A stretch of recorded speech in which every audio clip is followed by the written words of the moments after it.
Please welcome to the stage our chairman, Zia Youssef.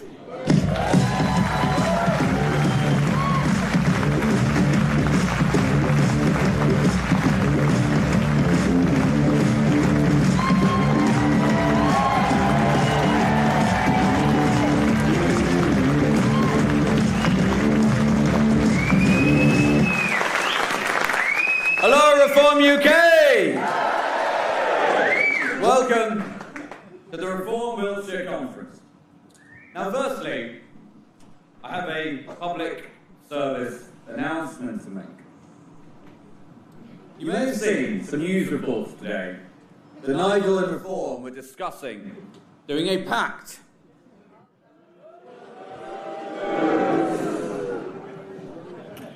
With a party called the Conservative Party. Now, these reports even claim that as part of such a pact, a man named Boris Johnson would be made leader. Now, how do you all feel about that? Well, I can tell you Reform has, in the last few hours, issued a formal statement. Would you like to hear it, ladies and gentlemen?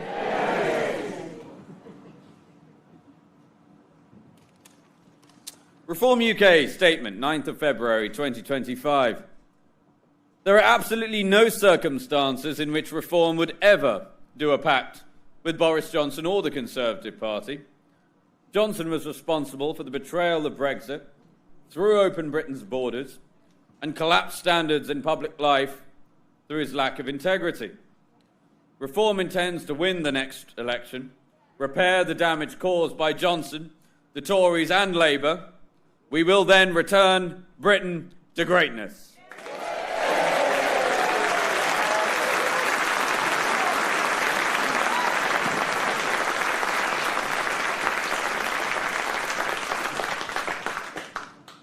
I trust that clears things up, ladies and gentlemen. Now on with our important business. We are on a roll, aren't we?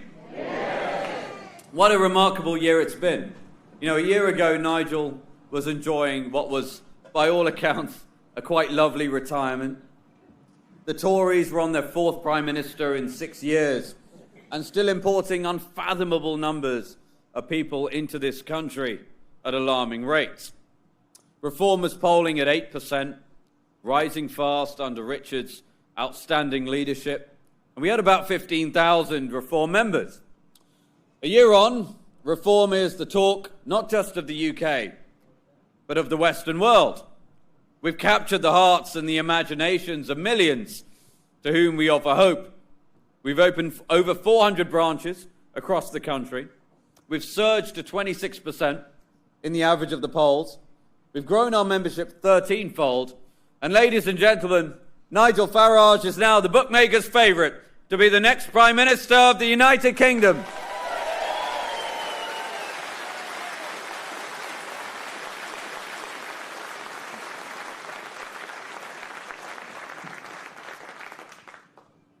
Now, a few weeks ago, I was with Nigel in Washington, D.C. during the weekend of the inauguration of Mr. Donald J. Trump. What a marvel it is to see a political leader campaign on a transformative agenda, make a series of promises, get elected, and then deliver most of those within 24 hours of taking office. It was quite something, I can tell you. The signing ceremony, the throwing the pen into the crowd, the dance with the sword. Did you see that? The dance with the sword? That's definitely a first. Now, despite the freezing cold, I'll tell you, you could feel the effervescent energy in that city. And this was beautifully encapsulated by an event that we attended, hosted by Pete Hegseth, who is the new Defense Secretary of the United States. Now, his vision was such a tonic to the weak-kneed apologist gruel that British people have had to endure for decades. With extraordinary presence and charisma, he declared that the United States military, under direction from President Trump, would now revive the warrior ethos. The warrior ethos. He said that war would always be the very last resort, but when US forces did have to fight, they would fight to win. And the confidence, the steely determination that he had was something to behold in that room. It is clear that it is morning again in America, and thanks to your hard work, soon we will elect Nigel Farage as our Prime Minister, and it will be morning again in the United Kingdom.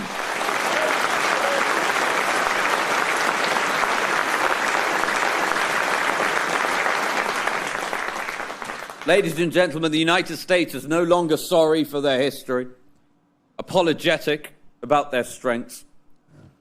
The United States is once again walking tall, and soon the United Kingdom will do the same.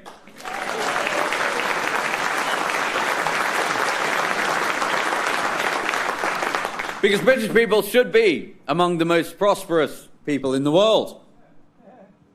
Instead, we languish 26th or 27th, depending on the table, in the world in terms of real GDP per person. Even though we have so much going for us. 4 of the top 20 universities in the world are here. A large number of the world's finest engineers are here. If you're in any doubt about that, just go and take a look around the offices of DeepMind or the Dyson Institute or the factory making Rolls-Royce, aerospace engines and nuclear modular reactors. We have a leading position in the world in terms of financial services, and we have the best possible time zone. So why is it that the British people get poorer every year in real terms? It's because of the appallingly incompetent and Britain-hating political leadership that this country has endured for decades. There's the bureaucratic state, which has ballooned to a ridiculous size. 500,000 people are now employed in the civil service, many of whom get to work from home, all being paid on your dime. In the last 7 years, their burden on you, the taxpayer, has rocketed by 50% to £15 billion. In the age of AI, with competent leadership, there's no reason that couldn't be cut in half and still deliver a vastly superior service to the British people. But the problem with the bureaucratic state is much more pernicious than that. They act as a suffocating parasite, feasting on the dynamism and the hard work of the British people. We have far too many regulations, far too many regulators, and nowhere enough builders.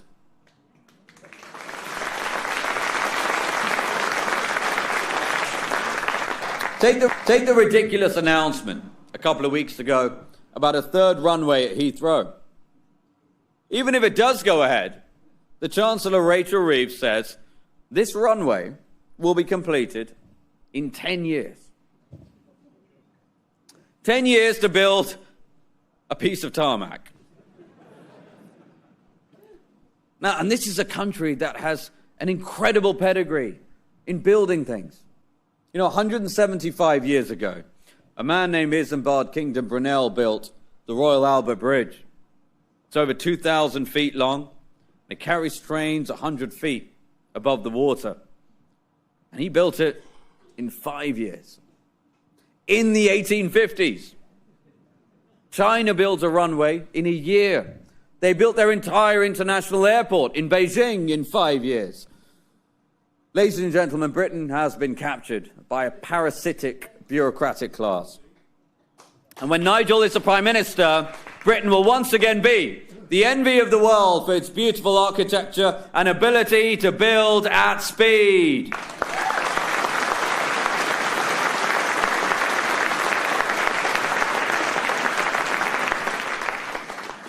Now, speaking of news reports, you may have read the news just this week that David Lammy, I haven't even got to the punchline yet, but perhaps I have. The news that David Lammy, who's self-identified as part of the, and I quote, Caribbean community, wants to open discussion for British taxpayers to pay reparations. Now, according to these reports, He wants all of you, all of us, to pay reparations to the Caribbean nations. Well, I have some news for him. In fact, the world owes a debt of gratitude to Britain for doing more than any country in the world to abolish slavery.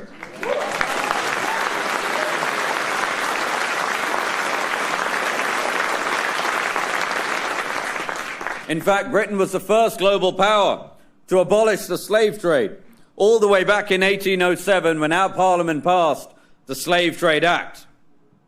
Upon passing this law, Britain formed a Royal Navy squadron called the West Africa Squadron, and we dispatched it to patrol the high seas and enforce this ban on the slave trade.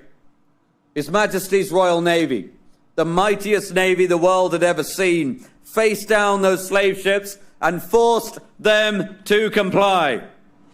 In doing so, the heroes of the West Africa Squadron freed over 150,000 slaves, with the sacrifice of 17,000 of its own sailors, an enormous financial cost. The world owes a debt of gratitude to Britain.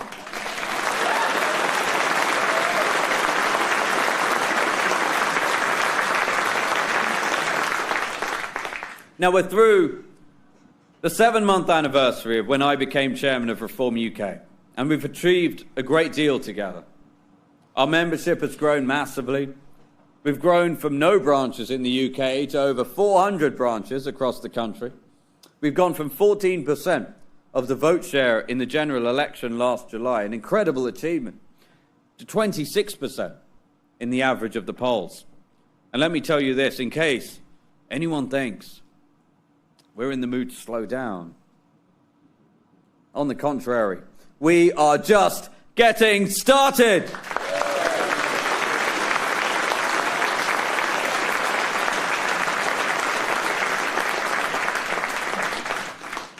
Now, we all know in our hearts that in life, momentum and trajectory are much more important than absolute position.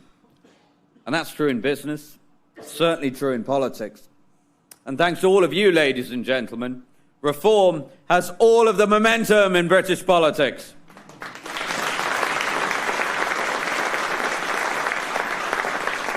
In fact, so terrified of Reform's rise of the two old parties that they're now conspiring to cancel the English local elections in May.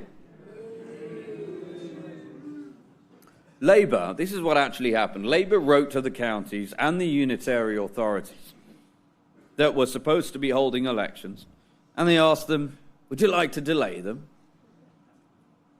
Now, the vast majority of these are Tory-controlled.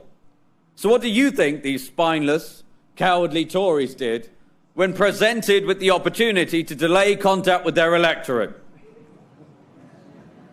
They said, yes, please. These Tory turkeys were offered the chance to cancel Christmas. They eagerly snatched at that opportunity. Well, Labour have now delivered their verdict, and 5 million English people have had their vote robbed from them. We have a message for the two old parties. You may well succeed in delaying contact with your electorate. You can run, but ultimately you cannot hide. When those elections are held in those areas like Essex, you will feel the full force of the turquoise tidal wave twice as hard.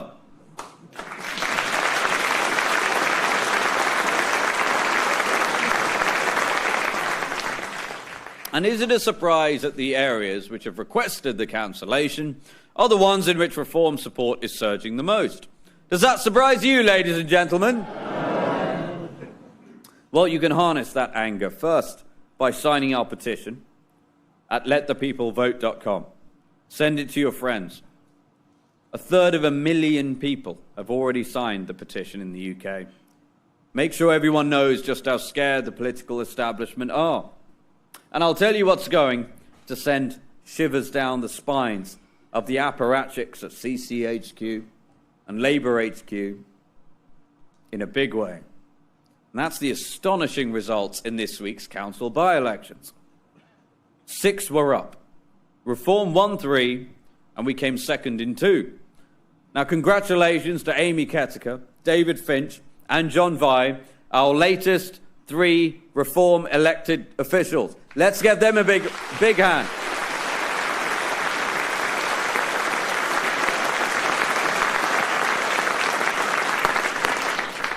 Ladies and gentlemen, our lowest vote share in those by-elections was 27%.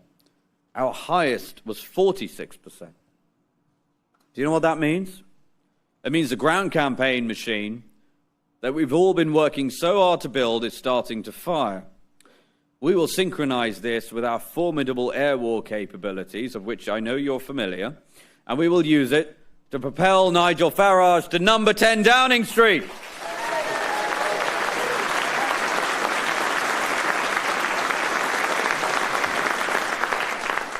But make no mistake, we still have a huge amount of work to do.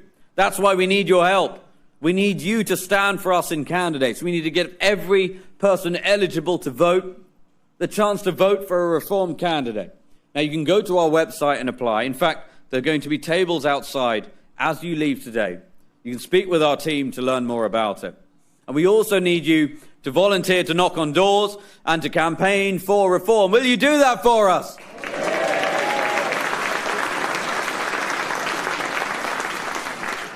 Then I will tell you this.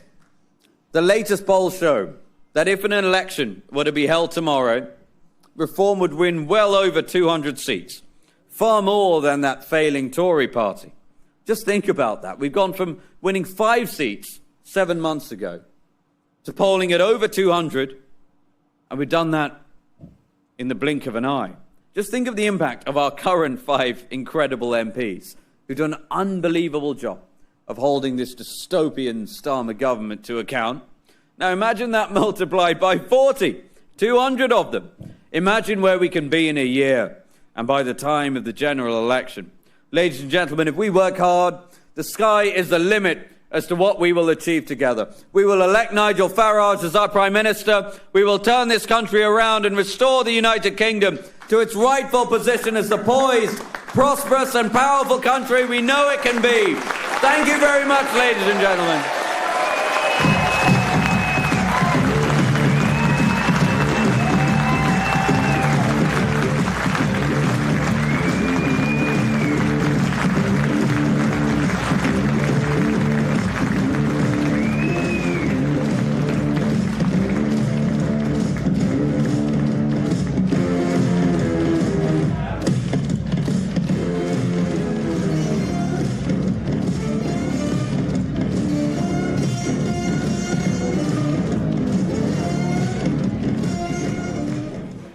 Good afternoon, and a very warm welcome to the Trowbridge Civic Centre and welcome to the ancient county of Wiltshire. My name is Paul Mills. I'm the South West Regional Director for Reform UK, and it's great to see so many people here. We really appreciate it, particularly on a Sunday afternoon. Some of you have travelled from far and wide to get here, and others of you are local. But a special prize goes to one gentleman who I understand has driven all the way from Perth in Scotland to be here with us today.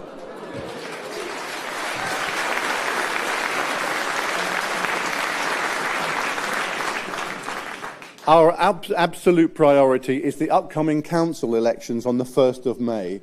And in the South West, we have 298 seats and 98 in Wiltshire alone. We also have the West of England mayoral election. And with your support, ladies and gentlemen, in whatever ways you can contribute, we'll be enormously successful. We have a few candidate vacancies available for Wilts County Council. And if you would like to find out more, there are 7 banners out in the foyer, 1 per local branch. Please go and speak to our people out there at the end of today. We've got a fantastic lineup of speakers, so we'll get straight on with it. And our first speaker is the chairman of the local branch for here. Please give a very warm hand for Mr. Gary Irvine.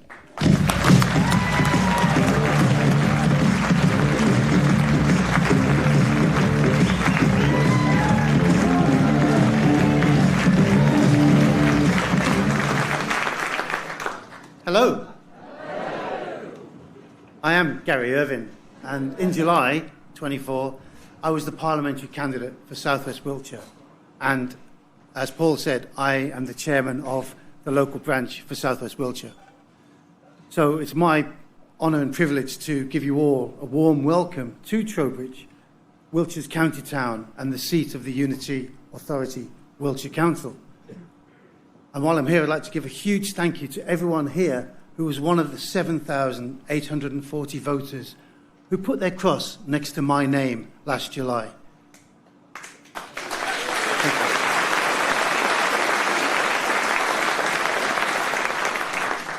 We won an astonishing 17% of the vote here, one of the very best results in the whole of the South West.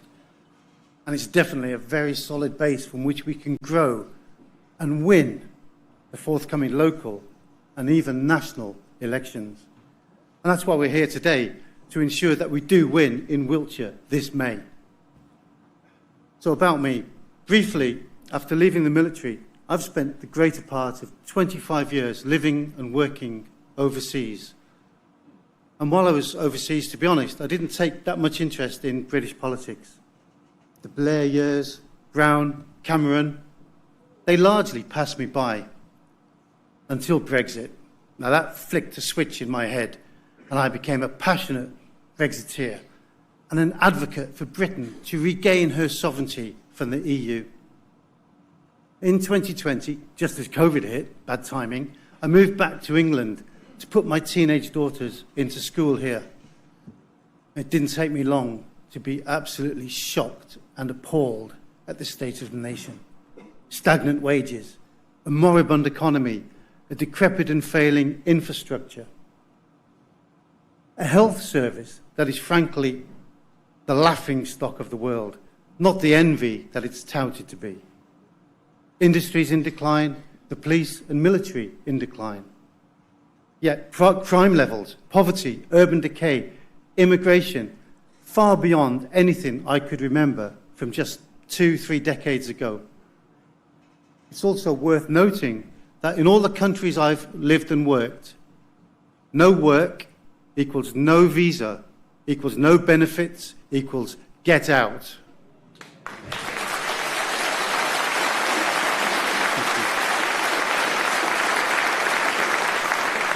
Thank you. Anyway, I saw that Reform UK was recruiting, so I decided enough was enough, and I had to do something. I personally had to do something positive to make an effort to restore this country and return the UK to what it should be, a beacon in the world for democracy, for business, innovation, healthcare, industry, and military might. So I put my name forward, I was selected, and I stood. Now, of course, we only had 4 weeks in which to get prepared, but I couldn't have done any of it without my fabulous team of volunteer supporters, many of whom are here tonight. They've stayed the course and are active within the branch, or even serving on the committee. But the point is, I want to emphasise to you, I'm just an ordinary bloke. If I can get involved, so can anyone else. And I do want to exhort you in the strongest terms to get involved. What do I mean? Well, as Paul mentioned, we still need volunteers willing to put their heads above the parapet to stand as a candidate in the local May elections coming up. For despite the anti-democratic and shameful shenanigans of the Labour and Tory Uniparty to try to gerrymander and even cancel many elections around the country, depriving millions of people of their democratic right, we're fortunate that here in Wiltshire, the elections are still going ahead as planned. I think Paul mentioned there are 98 wards or divisions across Wiltshire, and we aim to field a candidate in each and every one of those 98 divisions. And I do believe that Reform UK can win a significant proportion of those Wiltshire seats.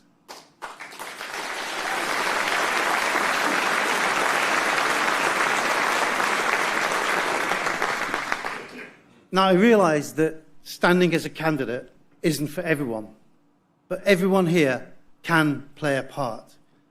If you're not already active, get involved with your local branch. We all need people with experience and skills to bring to the team, whether it's finance, admin, marketing, digital and social media, design, IT, etc. You've all got skills and experience from outside that can help your local branch. But most importantly, support your local candidate. Get active in leafleting, canvassing, manning street stalls, fundraising. However much or little you can do, it all counts. And we're also specifically looking for local campaign managers to help coordinate the campaigns of 4 or 5 candidates in a given area. So if you're reluctant to be a candidate yourself, but feel you have the skills to bring to help coordinate the activity of 4 or 5 candidates, please put your hand up, put your name forward, and volunteer. And we also need candidates in specific areas, such as distribution coordinators, postal vote coordinators, and many other important roles. There's a role for everyone in this room. We have a massive opportunity now to establish Reform as the most popular party in the country, to win hundreds of seats across the country, and in particular, for Reform to become a serious player here in Wiltshire. For too long, the arrogant Tories have assumed that they have a God-given right to govern in Wiltshire. Well, let me just throw some statistics at you. In 2019, the previous election, the successful Tory candidate for South West Wiltshire, he gained 33,000 votes. Last July, that number fell to 15,000, less than half. And it's the same story in Melksham, 32,000 down to 17,000. Salisbury, 30,000 down to 17,000. And it's a similar story across the whole county. We're even hearing from very reliable insider sources that the Conservatives are struggling to find candidates willing to stand for them here in May. Basically, the Tories, they're a busted flush here in Wiltshire, just as they are across the whole country. Our biggest threat could come from the deranged champagne socialists of the Lib Dems. Are we going to let those deluded opportunists run our council? No. Hell no. Anyway, finally, I have to say, none of this comes cheap. The printing costs for leaflets alone run into thousands of pounds. We also want to make a real splash with roadside vinyl banners, Corex boards, posters, merchandise, etc. So if all you can do to help is put your hand in your pocket, please dig deep. However much or little that you're able to contribute, please do so.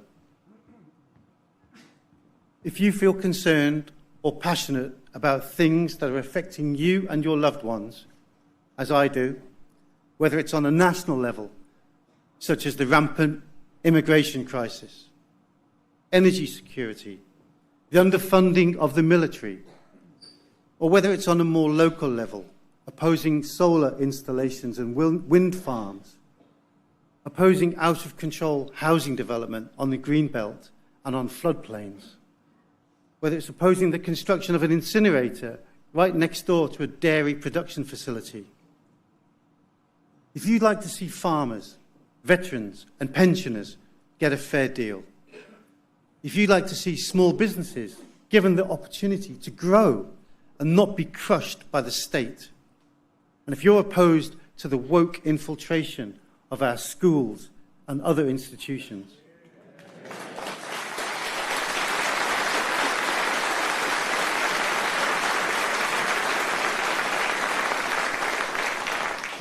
if you'd like to see our beautiful market towns restored to their former thriving glory, if you'd like to actually get a GP or a dentist appointment and get your kids into a decent local school, then Reform UK is the only party committed to standing with and for you.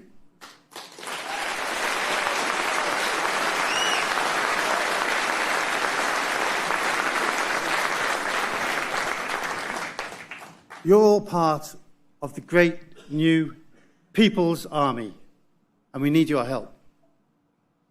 You've all heard MP Lee Anderson say that he wants his country back. Well, I say, let's start with Wiltshire. Let's get Wiltshire back. We want our county back.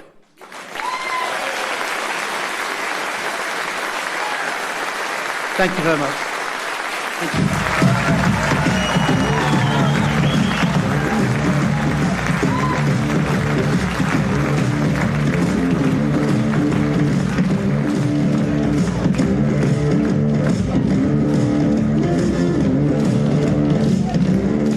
Thank you very much, Gary.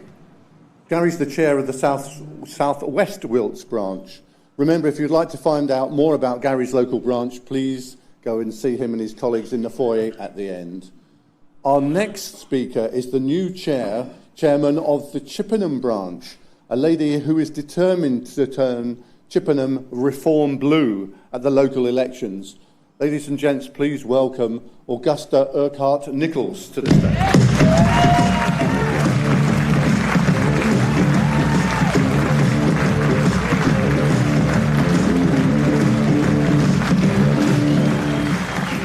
Hello, Wiltshire.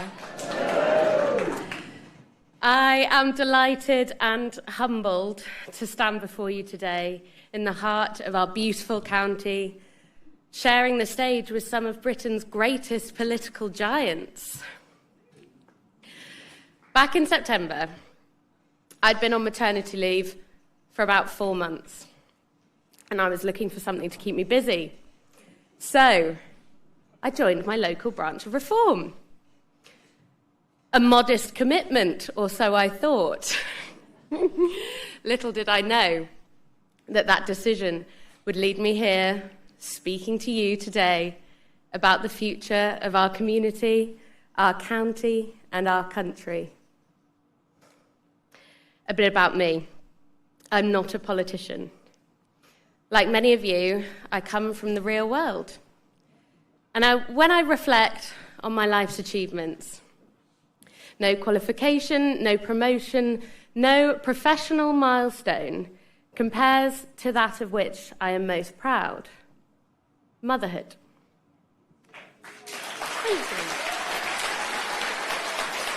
Now, I am only 9 months into motherhood, and I don't pretend to have all the answers. Am I giving my son too much attention or too little? Am I underfeeding him or overfeeding him? Overfeeding him, probably. Am I taking him out campaigning too much? But in balancing my voluntary work and motherhood, it's got me thinking a bit about a woman's role in public life and the issues that women and girls are facing today in 2025. A gender ideology that seeks to erase the uniqueness of women, and a Prime Minister that's afraid to define the word woman.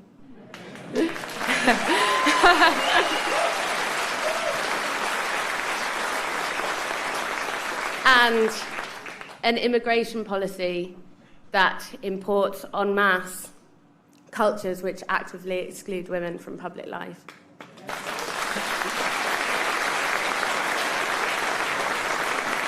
I am wholeheartedly of the conviction that if you empower women as women, not as pseudo-men, then the whole of society benefits.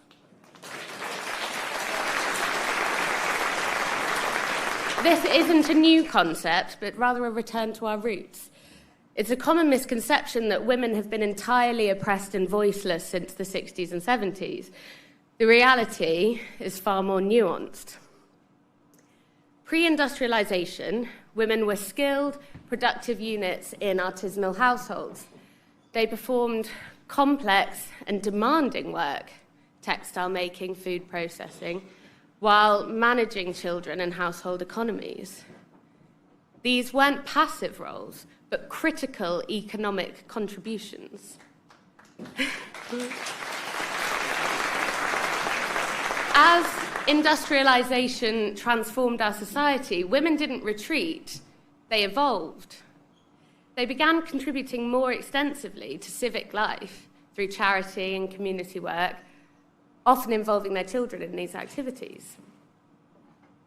These were spaces where women's organisational skills and social intelligence truly shone. Their work was deeply practical, fundraising, supporting local communities, creating networks of mutual support, tasks that perfectly suited the multitasking mother. This wasn't oppression, this was sophisticated social participation, a form of productivity and engagement that laid the groundwork for women's later political and professional achievements. The skills honed at home, organisation, empathy, and perseverance, are exactly what our political landscape needs today. Think about it. Who better to manage a complex budget than someone who's been stretching a household income? Who better to negotiate delicate diplomatic situation than someone who's been resolving sibling rivalries? The resilience required to raise a family translates directly into the tenacity needed to push through meaningful legislation. Mothers possess a unique perspective on issues that affect families and communities. They're on the front lines of education, healthcare, and social services. Their voices are not just important, they're vital in the political arena. But let's be clear, this isn't about excluding men. It's about fostering an environment where both men and women contribute their unique strengths. After all,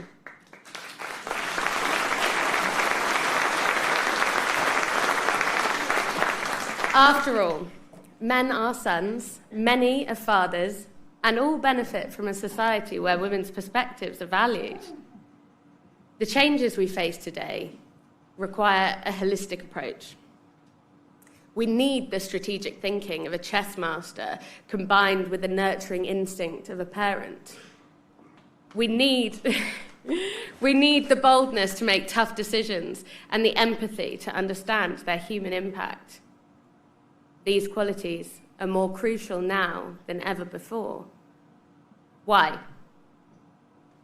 Because our tolerant and egalitarian society, a beacon of progress we've long taken for granted, now faces threats from both outside and within. Under the rule of weaker men, we find ourselves grappling with an irresponsible immigration policy that not only fails to protect vulnerable women and girls, it exposes them to real danger.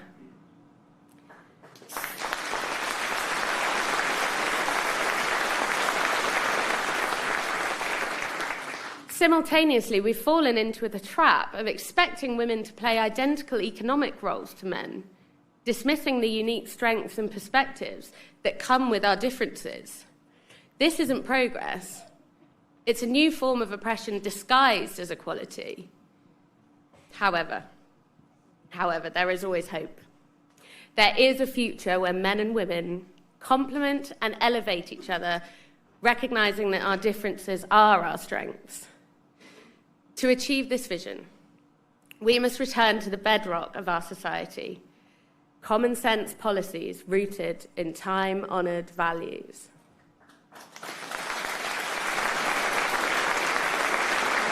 We're talking about the three core foundations that have long been the source of our nation's strength and resilience: family, community, and country. These aren't just words, they're pillars upon which we can build a future that honours both our traditions and our aspirations. Family, the nurturing ground for the next generation, our future leaders. Community, the network of support and shared responsibility that binds us together. And country, the collective expression of our identity, our hopes, and our commitment to one another. By recommitting to these fundamental principles which form the bedrock of Reform UK's ideals, family, community, and country, we can forge policies that protect the vulnerable, empower women as women, empower men as men, and create a society where everyone has the opportunity to contribute their unique strengths. This isn't about turning back the clock. This is about recalibrating our compass and ensuring we're moving forward in the right direction. So, to the mothers out there, you've already taken on the most important job in the world. Now I'm asking that you extend that care and dedication to your community and your country. Join your local reform branch. Bring your experiences, your insight, and your nurturing spirit into the political arena. We must build a better future for our children.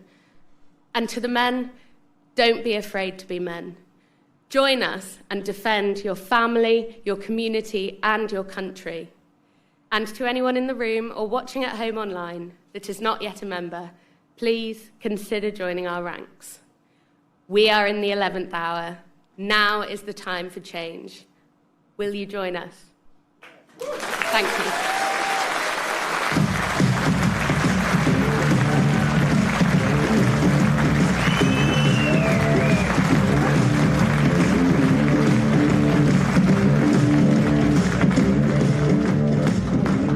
Wasn't she good?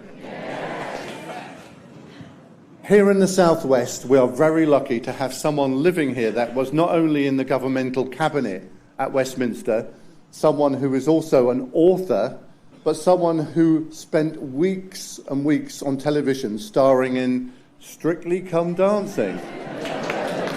Please give the warmest possible welcome to the Right Honourable Anne Widdecombe.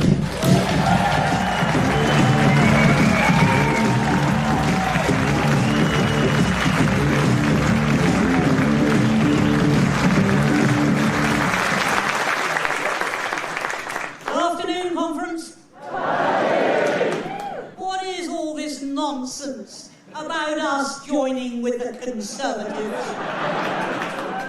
We don't join with losers. We don't do deals with losers. They had their chance. They had their chance in 2019 when we so very kindly stood down against their candidates, and all we asked for in return was a miserable little handful of seats that they had never won and would never win.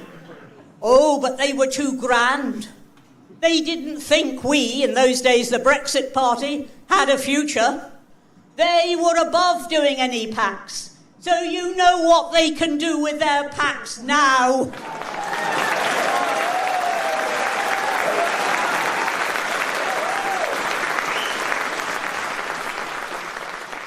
Why would we even think about it when our membership is growing by the second and theirs is shrinking so fast that soon they'll be holding their conferences in a garden shed?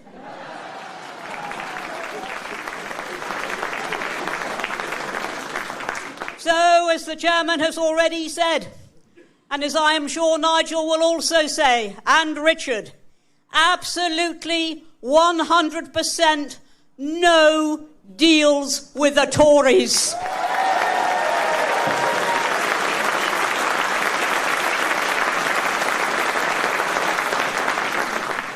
And for another very simple reason we say that. It is because we are going to win. We can actually see it now beginning to happen. We can go from 5 MPs not to forming an opposition, but to forming a government. We can actually do it.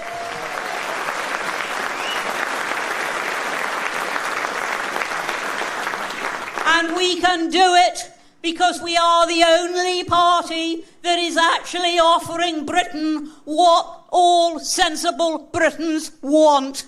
The only one. Oh, just listen to their pronouncements. Kemi Badenoch on immigration. She's going to solve the problem by making it more difficult to stay here indefinitely, without actually having to work out that that means, by definition, you're already here. And what we need to do is to control our borders at the borders, not afterwards.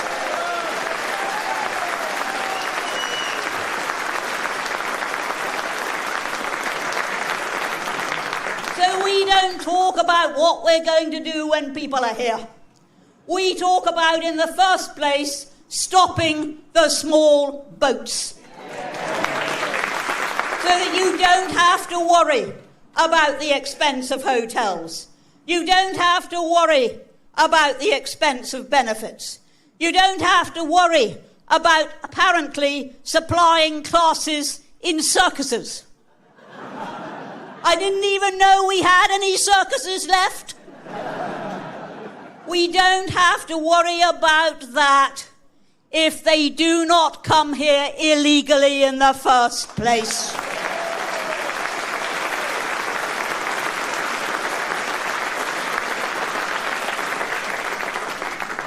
And then what have they been doing? What has the government been doing? What has the Tory party shortly before this government been doing? The answer is pursuing an awful lot of options, incurring expense and carrying none of them through. That is what they've been doing. That ain't common sense. And the one thing that reform offers Britain is common sense. It is common sense, is it not, that farmers should farm? I mean, isn't that what farmer means? It means you farm. And that means, in turn, you use your land. And you grow food on your land.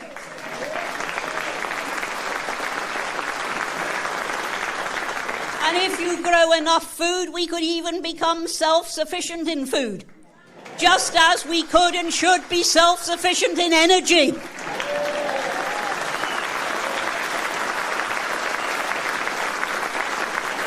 That is what common sense means. But Labour wants them to pull up their cabbages, install wind turbines instead, which only work when the wind blows. They want to rewild, which means waste the land, instead of actually using the land for what the farmers obtained it for, which was to make an income from and supply Britain with the very basic thing of food. Common sense. Common sense. We're the only ones who actually have it. And then you have hugely successful academies. But they're not under the direct control of government. So Labour says that won't do. We want to get them all under the control of Whitehall. And that actually means under the control of the civil service. And that is what they want to do. They do not want independence. That is not common sense. And when it comes to the awful crime wave that we have in this country at the moment, to the hugely worrying proliferation of knife crime, what is their solution? It's to do less rather than more stop and search. And yet common sense says if you want to stop people carrying knives, you've got to find out if they are carrying knives. And to find out if they are carrying knives, you actually have to check what's in their pockets.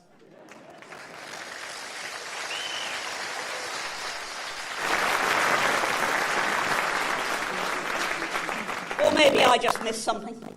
Maybe it's not like that at all. Maybe it's that you can actually control the crime wave by not investigating whether a crime is being committed.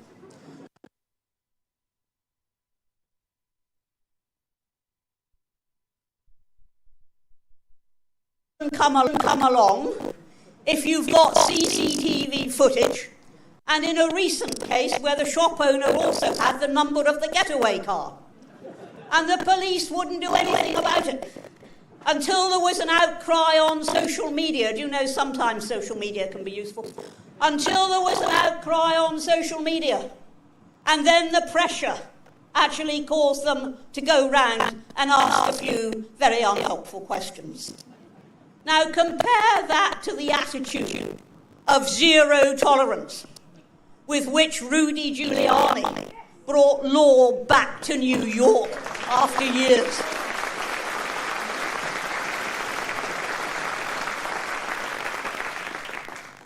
So what we stand for is common sense, but we stand for something else.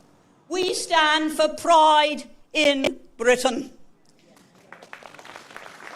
Now, we've already heard today about what we did when it came to combating the slave trade.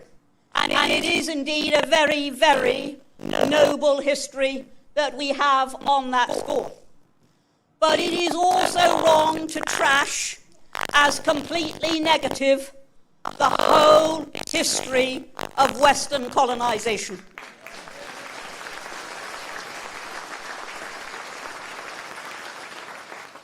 We took in, and when I say we now, I'm referring to more than just Britain, we took in medicine, modern medicine. We took in education. We took in miles and miles of tarmac. We took in miles and miles of telecommunications.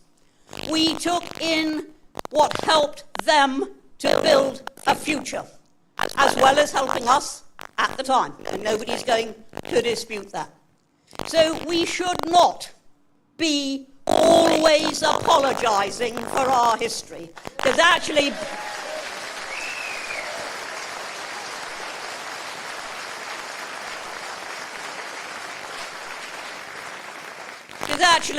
Britain has a history that it can be proud of, and that is the history that should be taught in schools.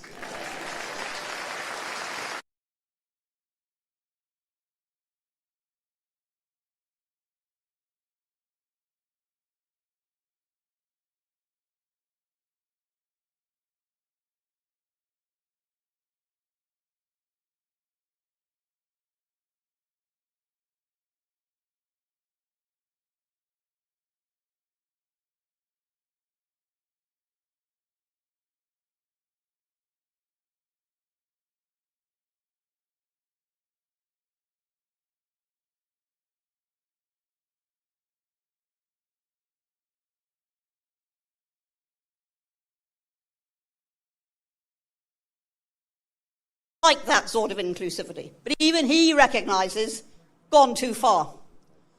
And it has gone too far.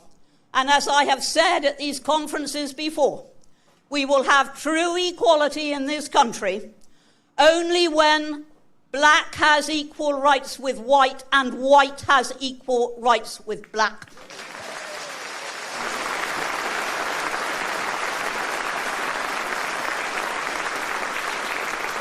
When women have equal rights with men and men have equal rights with women. That is when we get true equality. And the deciding factor must always be not whether you are black or white or male or female or gay or straight or old or young. It must always be who is the most meritorious person to do the job.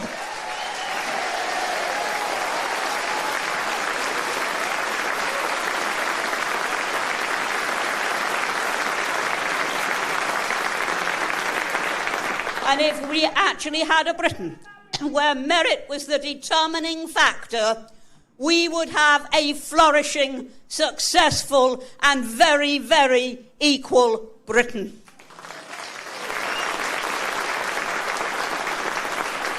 And so, there is one thing I'm sure we all agree on. Who is the most meritorious person to be Prime Minister? That was pathetic. I'm going to ask you again. Who is the most meritorious person to be Prime Minister?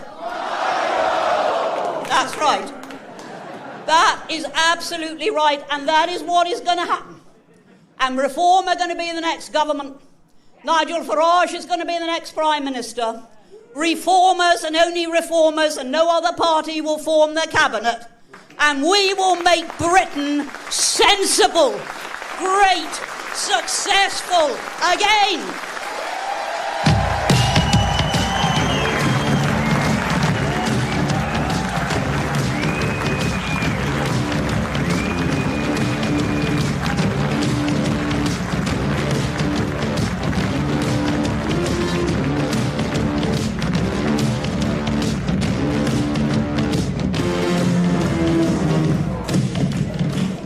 How do you follow that?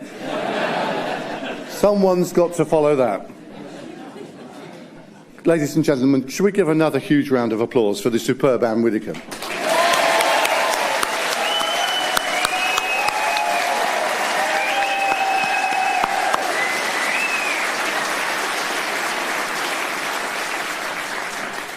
Conference, as you know, we have our famous 5 MPs in Parliament doing an amazing job holding this awful government to account.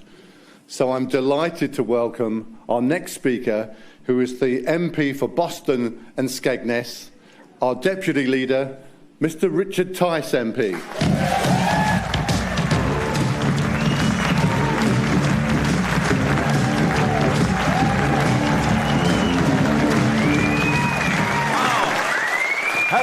Hello, how is everybody, all right?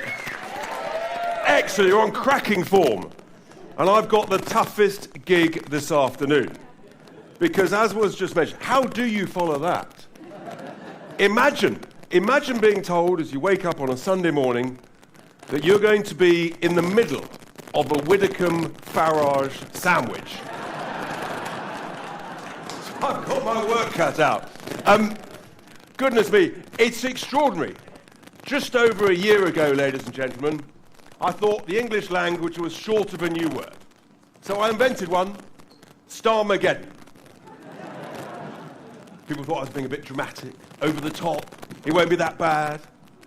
Well, how's it playing out? I mean, that's the point. You can't believe how bad it is. Do you remember the slogan? They were going to get elected, change. Yeah, the only change is that we've all got poorer. I mean, even things are falling over, that's how bad things are. So, then there was the other word in that election campaign, stability. Do you remember him sort of nasally? What do we think of his voice coach? I mean, I'll tell you what. I've got to just, I mean, seriously, who paid who?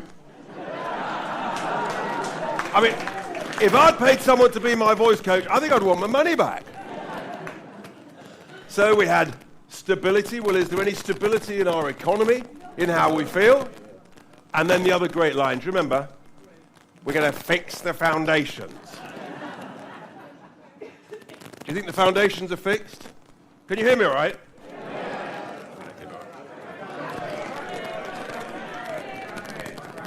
Crackling. Tell you what, the country's crackling. We'll see if I need to use that. So, I mean, things have got dramatically worse. Crackling, use it. Here we go, incoming.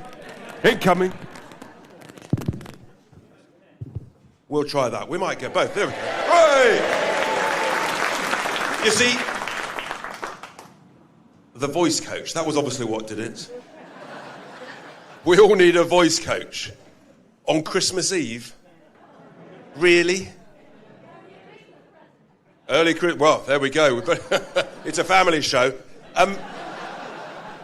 But seriously, folks, how could it have got so bad, so quickly? We were told that our Rachel would sort this all out.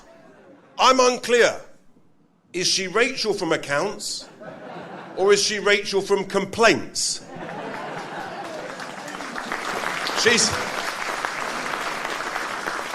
She's clearly not Rachel from the economics department. I mean, it's unbelievable how bad that budget was. And what's it done? It's destroyed confidence. It's destroying investment. Retail sales are down. Jobs are down. The markets are anxious and tense. And growth is down. And there's more growth figures out later this week, and I'm afraid they're going to be bad. And when people in the private sector are talking to me, and many of you will be running businesses and working, everyone knows this was the worst budget in living memory. In my view, by the worst Chancellor in living memory.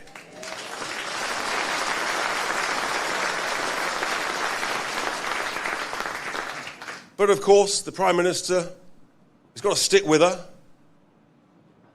because the moment you get rid of your Chancellor, you know who's next. So we've got to live with this, and it's not going to be easy. What are they good at? Let's just try and be optimistic, shall we? Any ideas? All right. As an MP, I'm going to call that fibbing, okay? Otherwise, the Speaker might get grumpy with me. There you are, you see. They're very good at taxing people. This is where I wanted to go, sir. The only thing they're giving away, the only thing they're good at, is giving away our money. And who are they giving it to? Well, it turns out they're not giving it to things that might grow our own economy. No. Let's give it away to overseas, shall we? So let's spend 10 billion on overseas climate aid. Is that a good use of our money? No. Okay. Well, let's try something else. What about let's give it away to 22 billion pounds on carbon capture technology? Is that a good use of our money? No. Even the Greens, bless their cotton socks. Even they don't agree with that. They don't think that technology works. Where else do they want to send billions of... Oh! I'll come into that in just a second. Our mate Lammy, Mr. Lammy. Well, good old Dave. Apparently, he's just starting negotiations on reparations with the Caribbean. Is that a good use of our money? No. And then we come to our friends Mauritius. Now, I'm a real estate guy. Bought a bit of property in my time. I've sold a bit of property. If you've got a valuable freehold and someone else wants it, the general rule of thumb is they pay you. I mean, I don't think that's rocket science. I've never known a property deal where I've got a valuable freehold and there's a bloke over there and I say, tell you what, my friend, I'm going to pay you to take this valuable freehold off my hands. And I'm going to then pay you every year and I'm going to link it to inflation. So when you heard a figure of 9 billion quid, that's not the number. They then said, oh, it's inflation linked, it might be 18. That's also not the number. It turns out that the number, over 99 years, if you assume inflation at about 3%, it's 50 billion pounds of our money over the next 99 years that we and our children and our grandchildren would be required to pay. This is truly, ladies and gentlemen, it is the worst deal ever in the history of mankind. It's an absolute shocker. And I don't think we should tolerate it. Do you? No. You sure? Yes. We should not tolerate or accept this deal. Another worst part of this deal is, so having given away this land, we're going to rent it back, and then we're going to immediately sublet it to our good friends, the Americans. So you might say, okay, well, all right, we'll pay a bit, but at least we'll ask the Americans to cover it. Have we asked the Americans to cover the cost? No. Not a penny. So we're the Muppets in the middle. We've given away this valuable freehold. We're paying all the cash. The Americans are using it. It's so bad that we cannot accept this, ladies and gentlemen. So I'm going to make a serious statement and commitment. Because the history of this is that back in 1965, when the United Kingdom gave Mauritius its independence, part of that deal was that Mauritius gave up any claims to any form of sovereign rights over the Chagos Islands. And to ensure that deal, we actually did pay them back then, in old money, £3 million. We paid to Mauritius. So that was the deal, folks. It's in the treaty that they would give up any claims for the Chagos Islands. So what we haven't heard from this government is that actually, in making claims now for sovereignty, Mauritius is in breach of contract. We paid them. They said they were going to give up any claims, and now they're claiming it. They're in breach of contract. They're in breach of the treaty. It's not us that's breaching anything, according to the ICJ. It is Mauritius.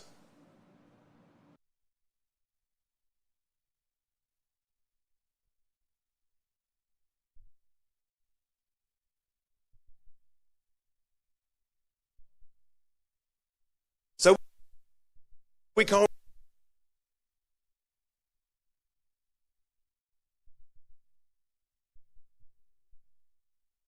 accept. Furthermore, when we win the election, we will stop any further payments to Mauritius.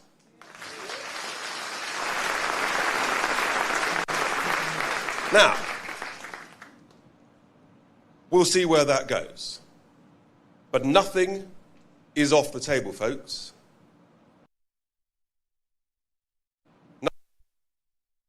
Nothing at all to Mauritius. Nothing is off the table.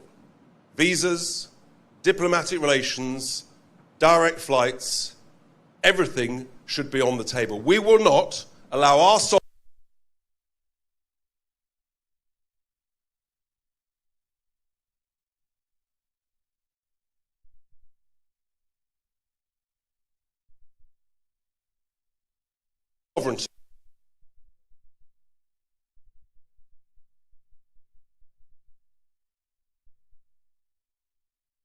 there is some good.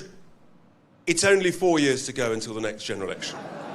But in the interim, we're going to do amazing things when we're allowed to have elections this year. In some places, we're allowed to have them. In others, they've been cancelled. But we're going to do brilliantly in the May elections. And then next May 26, we're going to do incredible things in Wales and Scotland. And we will prove to people that we actually have the skills and the know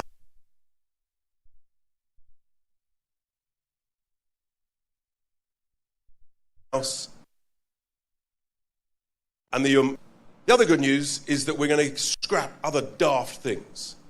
I mean, the biggest of which, the waste everywhere is extraordinary. I must just touch on my friends, the bats.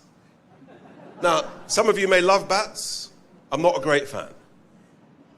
But to typify the waste of public expenditure, our cash in this country, you have to look at our friends, the bats. Now, who would like to spend £1,000 of taxpayers' cash on a bat shed? Anyone? Oh, you're such a stingy lot over here. Come on. Anyone want to spend £1 million over here on a bat shed? Okay. Any bids for 10 million? So if I told you that HS2 has spent 100 million of your money on a concrete bat shed, you'll tell me I'm bonkers. I'm afraid, folks, it's true. Worse than that, the boss of HS2 said he would do it again. 100 million of your cash on a bat shed that doesn't help the bats, doesn't protect the bats. It's complete insanity. Absolutely ludicrous. The waste is everywhere, all across the public sector. And typified, of course, by what I now call net stupid zero. When we get into power, we will scrap that. It's the worst policy in this country. Do you want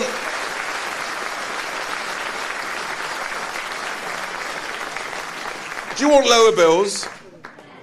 Do you want a lower cost of living? The fastest way to achieve that is to scrap net stupid zero. Now, I must tell you, my new best friend, Mr. Miliband, I asked him in the House of Commons this week, I said, when will the bills come down, Ed? Or will you just admit that net stupid zero means they will go up and up and up?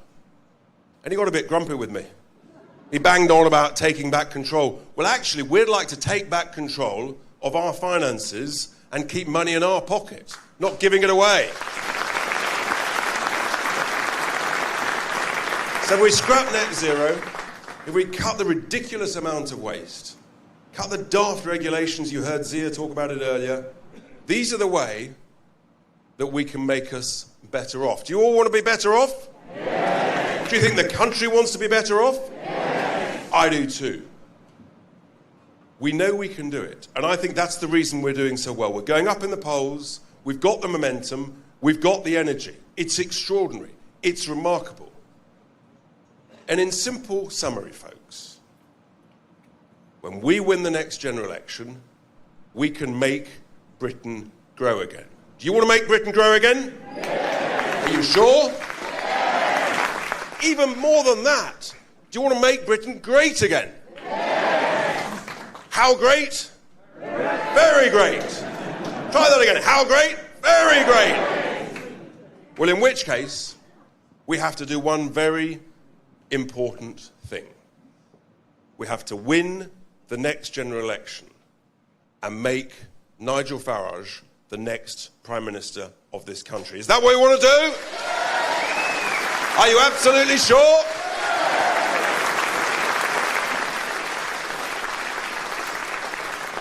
Well, in which case, would you like to hear from the great man himself?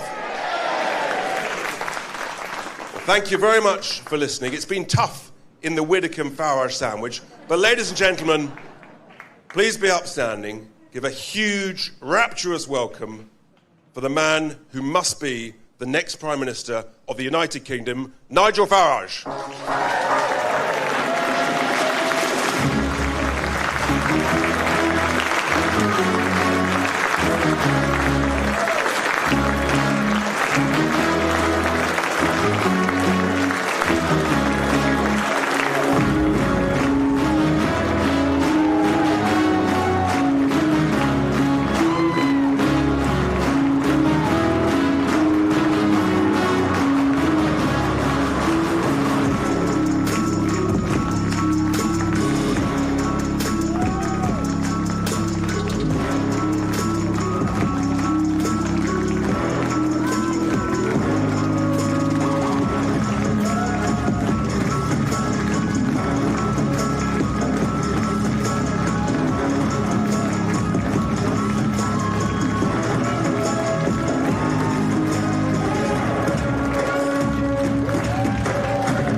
Thank you very much indeed. What a wonderful warm reception on this Wiltshire afternoon. Now, I've got a very important message to show you. Would you like a quick flash? We have reached 200,000 members! How about that?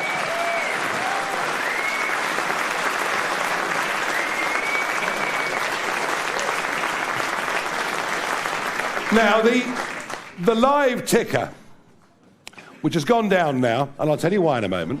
I've become obsessed with the live ticker. You know, I wake up, this one's working still, is it? Let's have a look, shall we? Oh, we're roaring on now, aren't we? Way! Now, the idea behind this was that as we got past 100,000, we realised that the Conservative Party had sent out 131,680 ballot papers in their last leadership election. So we thought, well, we'll put that up, and who knows, maybe we'll go past it. And on Boxing Day morning, we went past that number, only to have the leader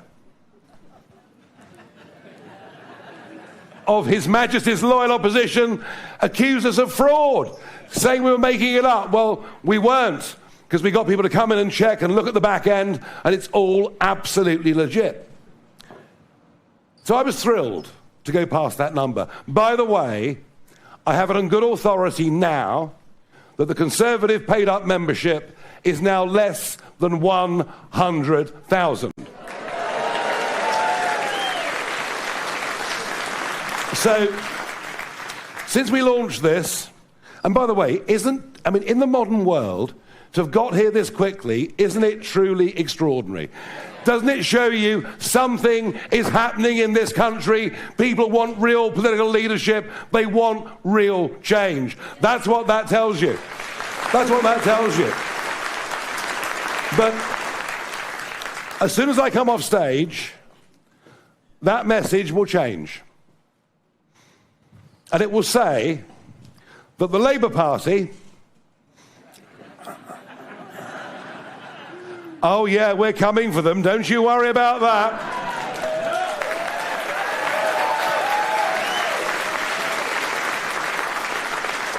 That message will say, as I leave this stage it'll change, and it will say that the Labour Party have 309,000 members, and when we overtake them, we will be the biggest political party in this country. That's our goal, that's our aim, that's our target. Now, if you read your Sunday newspapers, you'll see there's much talk of me doing deals with the Conservative Party.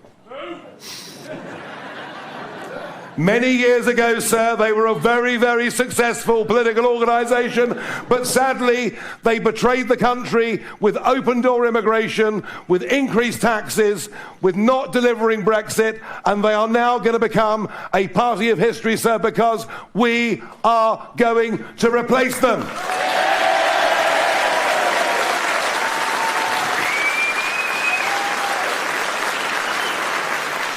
So let me be clear. If you do a deal with somebody, and perhaps I'm old school, because I believe that my word is my bond, all right? But if I shake someone's hand and do a deal, I look into their eyes and I do the deal on the basis that I trust the person that I'm doing a deal with. I made, I think, a very magnanimous gesture as leader of the Brexit Party back in 2019. When I said we would stand down in 320 seats to give Boris a clear run to get in and get Brexit done. And it was the right thing to do at the time. It may not feel like it today, but it was, I think, a moment to put the interests of the country before the interests of myself or the interests of the party. And it was the right thing to do. But with a majority of 80, do you know what? They didn't even say thank you, which shows you what low-grade human beings most of them are. And they betrayed everything about Brexit. Brexit was about taking back control of our borders. Brexit was about reducing the numbers coming into our country. Brexit was about getting rid of excessive legislation that ties up so much of the time and effort and money of the 5.5 million people out there, men and women, that run small businesses. Brexit was about re-establishing confidence in who we were as a country. None of it was delivered, and I will not be doing deals with any individuals or any party that I view to be dishonourable and undeserving of ever being in government again in any capacity.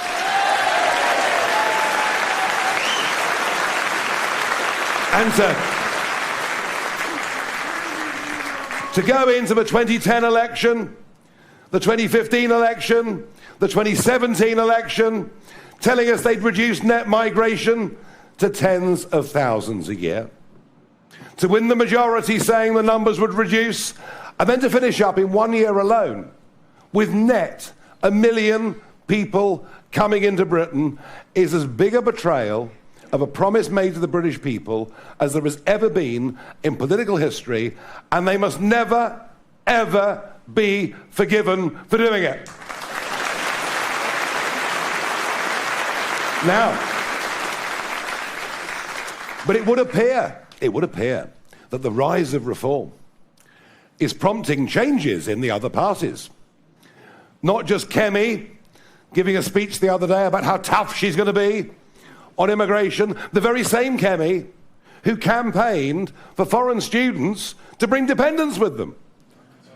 Quite why coming to university means bringing a mum, I've never, ever fully understood. But the Labour Party will be going on the attack tomorrow. They'll be showing us how successful they are at deporting people who've come here illegally. That's their big plan. What they won't tell you is over half of those that are going voluntarily, that many are getting £3,000 to go. Oh, yes. And I want to ask a question of Yvette Cooper, who'll be talking about this tomorrow, so let's do it now. How many of those young men that have crossed the English Channel in small dinghies since you got into government have been deported on those planes? I think we all know the answer, don't we? So we're not going to buy in to any of this at all. And I maintain that a 10 million increase in the population of our country over the course of the last 20 years has devalued the living standards of everybody in this country. Everybody in this country.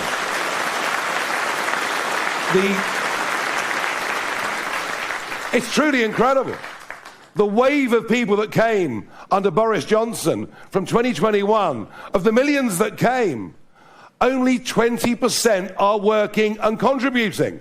The rest are costing us, the taxpayer. It's an outrage, and we're the only party that actually has the courage to stand up and say that anyone that comes here illegally will be deported. Simple as that. Simple as that. And we're the only party that will say that overall migration needs to be, this is the one net zero we approve of. No more population increase through immigration for many years to come until we get some hope of sorting out the mess that we're in. We haven't got enough houses, we can't get GP appointments, our roads are completely overloaded, our infrastructure is crumbling. No population rise through immigration with a reform government is a promise that we make to you. But to understand the kind of government we've got today, we need to look at the fiasco around the Chagos Islands. And this is just the most, and I know Richard spoke about it earlier, but it's really important. A piece of sovereign British territory, 1,300 miles away from Mauritius, that Mauritius have never, ever owned. And Mauritius, with whom we signed a treaty back in 1968, and by the way, even then, we gave them money. But for Keir Starmer and his government to pretend that a ruling of the UN's International Court of Justice, which has no legal authority over this country whatsoever, is somehow the reason to give away these islands. And it's led to David Lammy, our Foreign Secretary,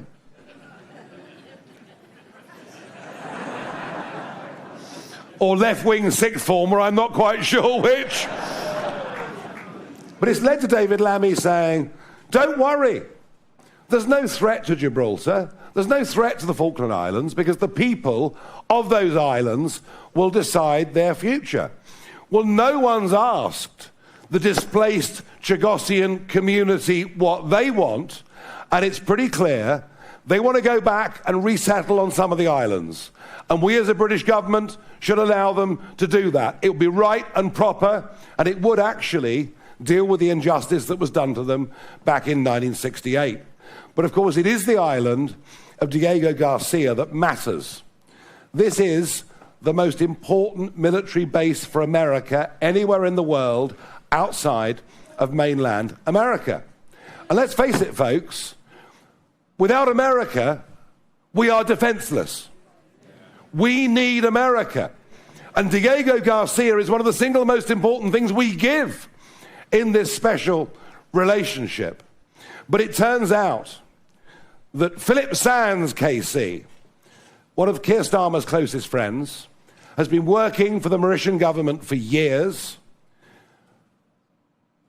that he even went to the Chagos Islands. This is a British citizen. He went to the Chagos Islands.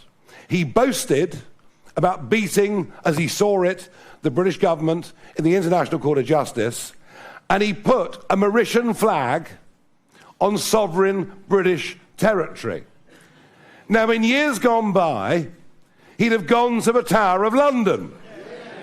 But actually, what he's doing, and what Lord Hermer, the Attorney General, who says that everything about the British Empire is racist, these people hate our country. They hate our history. They are giving away a vital strategic asset, one that actually, because it's there, stops the spread of communist China in many of those parts of the world. They're endangering world peace. Starmer's friends have made money out of this. It's against our national interest. And frankly, I think what the British government are doing over Chagos is not far short of an act of treachery. And I mean that.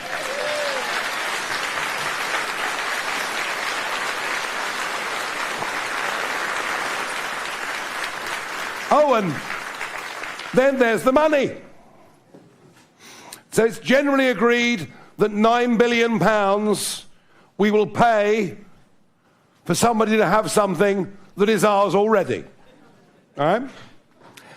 And the Chagosian Prime Minister, the Mauritian Prime Minister, boasted last week in his parliament that the money, the payments, would now be inflation-linked. All right. So let's assume that the payment is £90 million a year. The Times this week thought £90 million a year would be the fee. And inflation-linked, some speculated, you might have read this, it would mean 18 billion. Did you read that? Yeah. Okay. It's wrong. If inflation runs at 3% for the next 99 years, and £90 million a year is linked to inflation, the total cost we will pay the Mauritian government for this is £52 billion. £52 billion, which is more than the entire defence budget this year. It is literally, we'll be paying within a few years more than the cost of the winter fuel payment every single year to do something that is against our interests and will damage our relationship with America. And let me say this. If Reform form the next government, anybody here believe that Reform could? Thank you. They're still awake. That's good. If Reform form the next government, we will abrogate the treaty in the same way that Mauritius have done with our 1968 treaty. We will cease all payments, and if we have to, we'll put visa restrictions on Mauritians and end tourist flights to their islands. We will not put up with this, and nor should we. Let's defend the national interest. Let's put Britain first. I'm also very keen that a Reform government, that we re-industrialise Britain. Let's get people back into proper, well-paid working jobs. The madness. I mean, even some of the people you met outside earlier.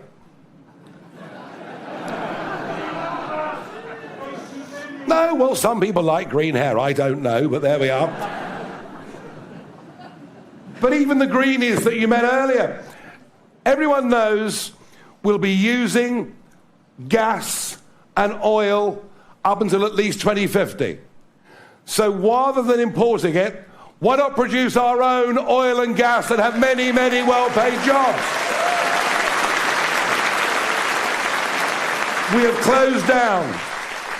have closed down most of our chemical plants, most of our manufacturing, all of our aluminium smelting, nearly all of our primary steel production, and we import the goods from India and China in the name of saving the planet when we produce less than 1% of global CO2, and what we're doing is making no difference at all. It is as if a collective madness has come upon the entire political class.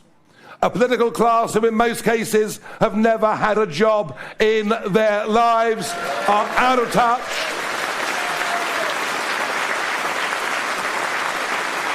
And to think that a British manufacturer now has power costs that are 6 times that of his American counterpart shows you the sheer crass idiocy, moronitude, stupidity.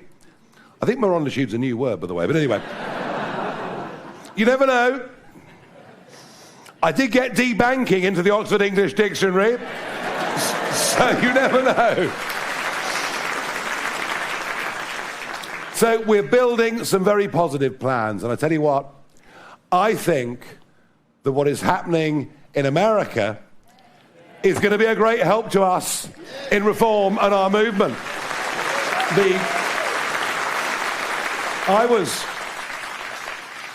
I was just about the only public figure in Britain that stood up and defended McDonald back in 2015 and 2016.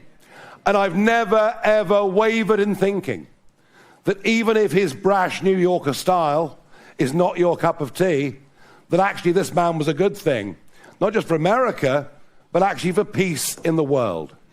And I can't tell you how honoured I was to be in that room in Mar-a-Lago that night of the 5th of November when he won. I'm proud to call him a friend, and I think the start he's made with good common sense. I mean, who thinks that 6'3" men should compete in swimming events against women? I don't, he doesn't, and nor do you.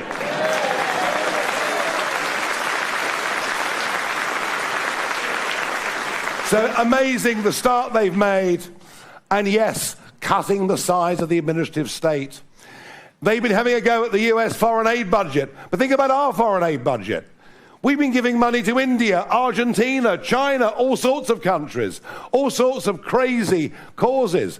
We must cut the size of the public sector. We must cut the size of the administrative state.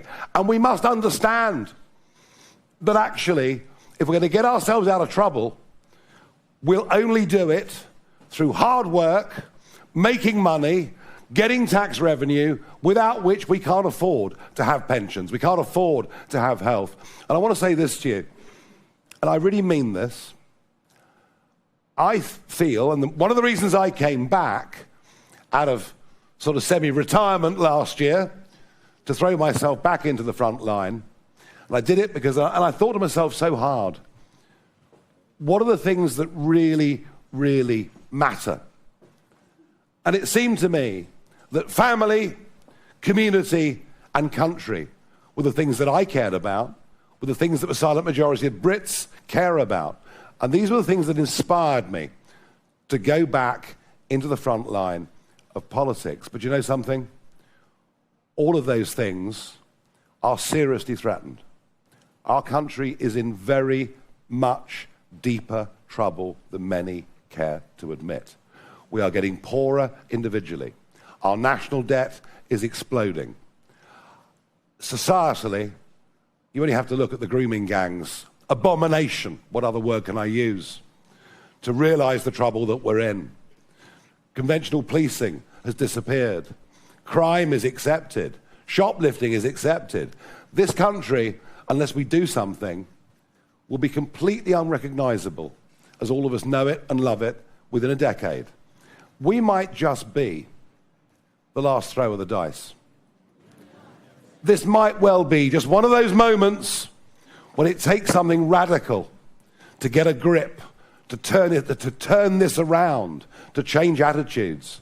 And that's really why I'm back doing this and devoting my life to it. And I'm so honoured and thrilled to have great colleagues with me, some of whom you've seen on the platform this afternoon, to have a couple of 100,000 people now paying their membership money, hundreds of thousands of others who've logged online as supporters.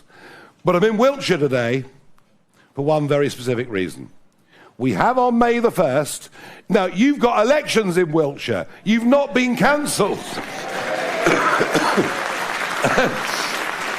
Although 5.5 million people have had their vote taken away, which I think is a complete and absolute total disgrace.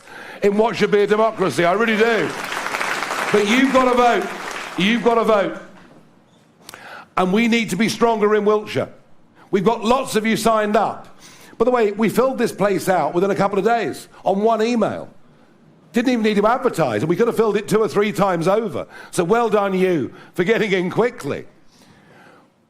But for the People's Army to be a success, for us to succeed on May the 1st on the ground, and this is our first big test, isn't it, since the general election, we've got to show that those opinion polls are real. And by the way, aren't those opinion polls incredible? I mean, absolutely incredible. In the hall outside, as you leave, you will see tables for each of the constituencies in Wiltshire. You'll see a table at the back of the hall which says sign up here. And what I need you to do, if you want to help us and do your bit in whatever way you can in our historic mission, and a mission that I just feel we can't afford to fail at. There's so much at stake. Otherwise, what do we leave to those that come behind us other than a completely broken and betrayed country? I'm not going to put up with that, and I want you to help me in making sure we prevent that. Are you going to help me in preventing that? Good. So I need you, please, go to whatever table is from your area. Let your local branch know who you are. Do what you can. Deliver leaflets. Speak to friends and family. Go round the pubs, as I've been doing now for decades. Although, to be honest, I haven't got quite as much time as I used to have, but never mind. But what I also need, I need more of you to stand up and put yourself forward to be considered to be a candidate in the Wiltshire county elections on May the 1st. You, sir, you're nodding. Are you prepared to stand up and be a candidate? You're standing already. Well done you. Well done you. But I need people. So come on, are there some of you in this audience who would consider putting your names forward to stand in these elections? Yeah, who said yes? Stand up. Anybody else prepared to put themselves forward to be candidates in these elections? More people standing up over there, and over there, and over there, and over there, and over there. Whoa! This is incredible. This is incredible. This, for those of you watching this, and keep standing, please, for a moment. For those of you watching this on the live stream, where we get huge numbers that watch this live, and they're interested parties, they're press, they're all sorts. For those of you watching this on live stream, if you haven't joined already, get online and join now. And have a look at what these people are doing. Something extraordinary, something remarkable, something historic is happening in British politics. The good, ordinary folk of Wiltshire, today, right before my eyes, are standing up and saying they're going to fight for our country. We need to put Britain first, and we intend to make Britain great again. Thank you very much indeed.